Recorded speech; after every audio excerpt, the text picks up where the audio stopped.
Tubular एक्टेशिया। देखो बहुत सारी रिपोर्ट्स आती है मेरे पास, उसी में एक ट्यूबुलर एक्टेशिया का एक रिपोर्ट आया जिसमें उसमें बेसिकली ये था कि स्पर्म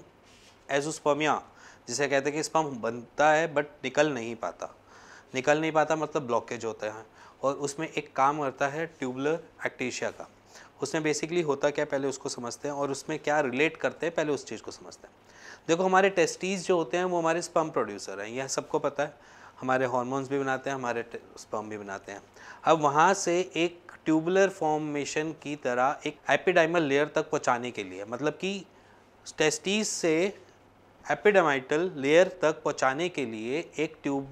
बहुत सारी बनी हुई है वहाँ पे, बहुत सारी ट्यूब, जिसकी वजह से स्पर्म मूव कर पाए और जाकर वो स्पर्मेटिकॉइड के अंदर जाकर और सेमिनल वेसिकल्स में जाकर वहाँ से इजैकुलेटरी डक्ट से बाहर निकल पाए। ये एक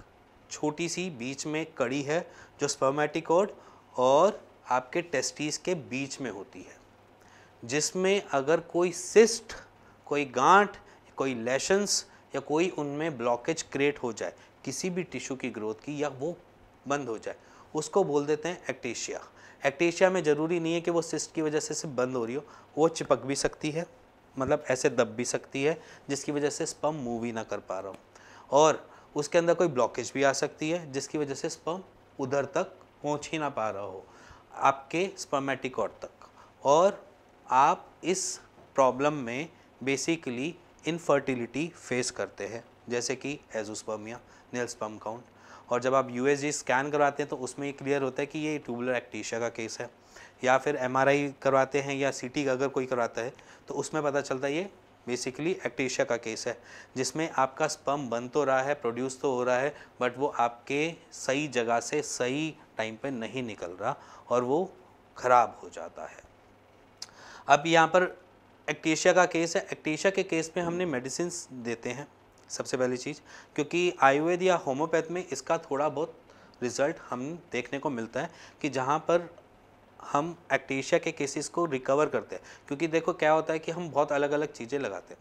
हम वहाँ पर ये भी सोचते हैं कि यहाँ पर सिस्ट हो सकती है, गांठ हो सकती है, या वो पिचकी भी हो सकती है, तो हम उसको खोलने की कोशिश करते हैं और साइड बाय साइड हम वहाँ पर इसके लिए रेडी हो जाते हैं कि उसके अंदर कोई ऐसी मेडिसिन डाल दें जिसकी वजह से आपके वो जो लेशंस क्रिएट हुए हैं उस ट्यूबुलर एरिया के अंदर उसको हम ख़त्म कर पाए, जिसकी वजह से स्पर्म आपका मूव कर सके, मूव होने के बाद वो स्पर्मेटिकॉइड के अंदर जा सके, स्पर्मेटिकॉइड से मूव करते हुए सेमिनल वेसिकल्स में जा सके, और उसके बाद वो इजैकुलेटरी डक्ट से बाहर निकल जाए।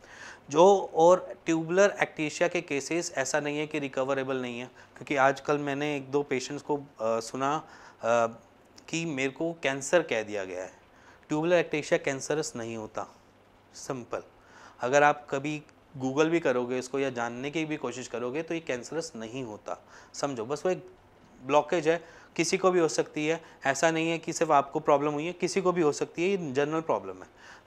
बॉडी है, बॉडी में कुछ भी हो सकता है। तो वही समझ लीजिए कि वो एक्टेशिया, वो एक ट्यूब कुछ बनी हुई है जिसकी वजह से वो पहुंच नहीं पा रहा, जिसकी वजह से आपका बाहर स्पर्म बाहर नहीं आ पा रहा। तो अगर आप एज़ोस्पर्मिया के पेशेंट हैं तो एक बारी अपना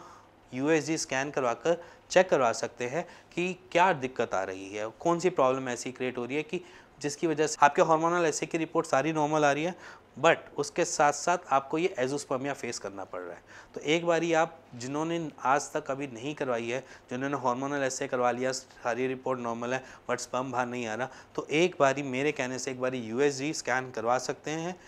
और उसमें चेक कर सकते हैं कोई ऐसी दिक्कत तो नहीं क्रिएट हो रही है। और इसी के साथ अगर आपका कोई जानने वाला, पहचानने वाला कोई सेम ट्रबल, या जिसे मैं बोलूँ ट्यूबुलर एक्टेशिया या रिटेड टेस्टिस से जूझ रहा है या उसको प्रॉब्लम हो रही है, तो आप ये वीडियो उसके साथ शेयर कर सकते हैं, क्या पता उसकी प्रॉब्लम थोड़ी सॉर्ट हो या उसे समझ आए कि उसके साथ दिक्कत क्या हो रही है। और इसी के साथ साथ मुझे नीचे दिए हुए नंबर पे मेरी को कमेंट कर सकते हैं।